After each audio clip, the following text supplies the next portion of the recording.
মঞ্জুর আছে তা নিজের কাছে অস্বীকার করতে পারে না। মঞ্জুর বাবাকে পুলিশ দেখতে আবার, তারপর শেষমেশ মঞ্জুকে পাশের ঘরে ডেকে নিয়ে গিয়ে বলেই ফেলল তার মনের কথা। মঞ্জু, তোমার বাবা এখন সম্পূর্ণ সুস্থ। তোমার যে কথাটা অনেকদিন ধরে বলবো ভাবছি, সেটা না বললে আর বলা হবে না। তোমার মায়ের ইচ্ছে ছিল আমাদের বিয়ে হোক। আমি তোমার মায়ের ইচ্ছেটা পূরণ করতে চাই। সমাজের কথা ভাববার দরকার নেই। তুমি আমার সঙ্গে বাকিটা জীবন কাটাবে তো?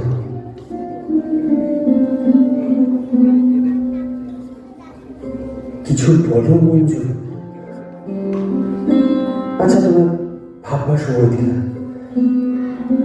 তুমি ভেবে নিয়ে আমায় তোমার ইচ্ছের কথা জানিও।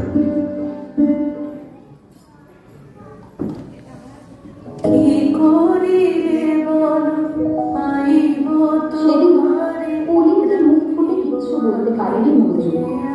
অন্যদিকে তার বাবা এখন সম্পূর্ণ সুস্থ। গায়ের লোক তার মেয়ের সেবা কদর করাতে মঞ্জুর বাবার বড় ভুলে ওঠে। তার ব্রহ্মচর্য শিক্ষা দিতে মেয়েরা তিনি যান। তবে হঠাৎই ঘটল এক আশ্চর্য ঘটনা।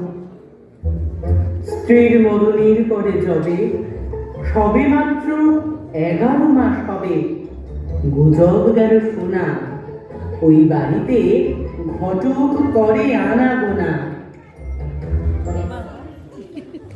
শুনেছিস মঞ্জুর বাবা নাকি আবার বিয়ে করবে? ছি ছি, বউ মারা যাওয়ার বছর ঘুরতে না ঘুরতেই আবার বিয়ে? মেয়েটার কি হবে বলতো? আমিও তো তাই ভাবছি।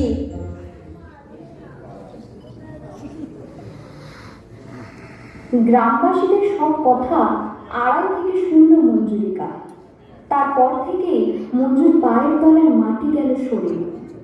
এমন বয়সে মায়ের জায়গায় অন্য কাউকে সে তো ভাবতেই পারছে না। খবর শুনে বাড়ি এসে সে দেখলে বাপের নতুন করে সাজসজ্জা শুরু। হঠাৎ কারো ভ্রমণ কৃষ্ণ ভুলু, পাকা চুল সব কখন হলো কাটা, চাদর দিয়ে যখন তখন গন্ধ মাখার ঘটা।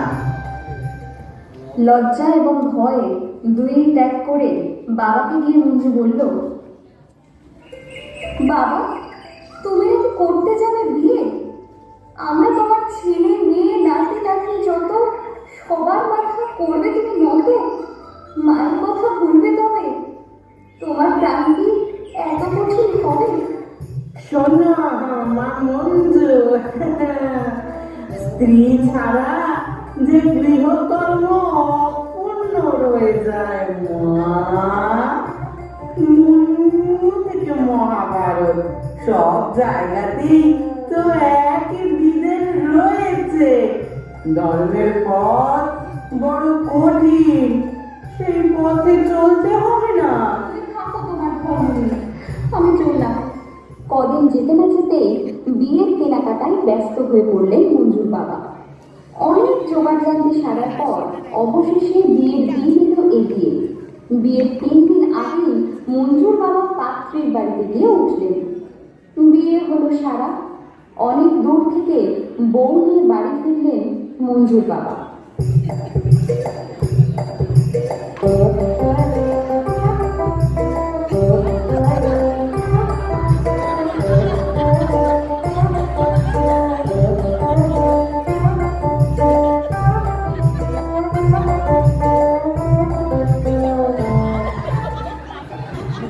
এই আমাদের ঘর।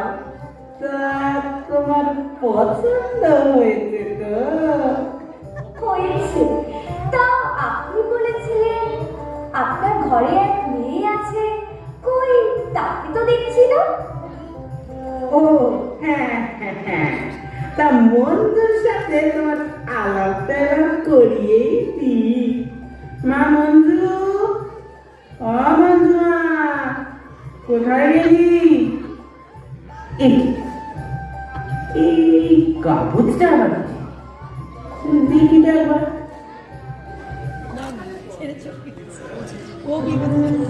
শ্রীচন্দ্রেশু বাবা, এ বাড়ির কোনায় কোনায় আমার মায়ের স্পর্শ লেগে আছে। আমার মায়ের সুধাময়ী মূর্তির জায়গায় অন্য কাউকে আমি মানতে পারবো না। তাই আমি চললাম নতুন করে ঘর বাঁধার উদ্দেশ্যে হরিণের সঙ্গে পা বাড়ালাম। আমার মায়ের শেষ ইচ্ছে ওটাই ছিল, যদিও এই পথ তোমারই দেখিয়ে দেওয়া। আশীর্বাদ চেয়ে তোমায় বিব্রত করবো না। ইতি মঞ্জুরিকা।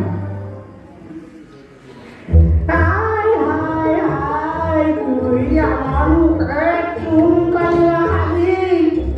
বামনের বিধবা, ওরা কি আবার বিয়ে করবে?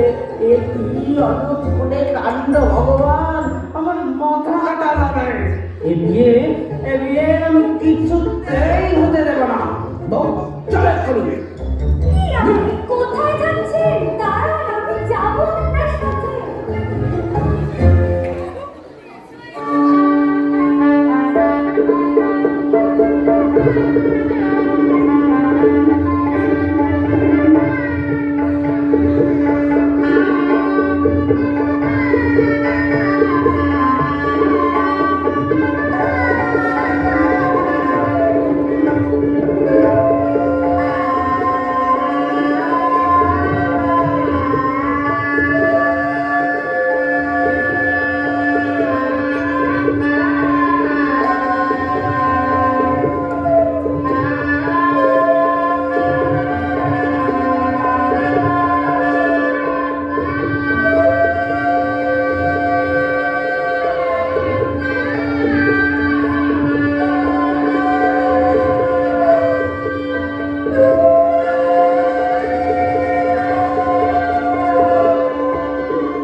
আরে কাকা বাবু, একটু দেরি হয়ে গেল যে। শুভ বিবাহ সুসম্পন্ন হয়ে গেছে। ওম স্বাহা।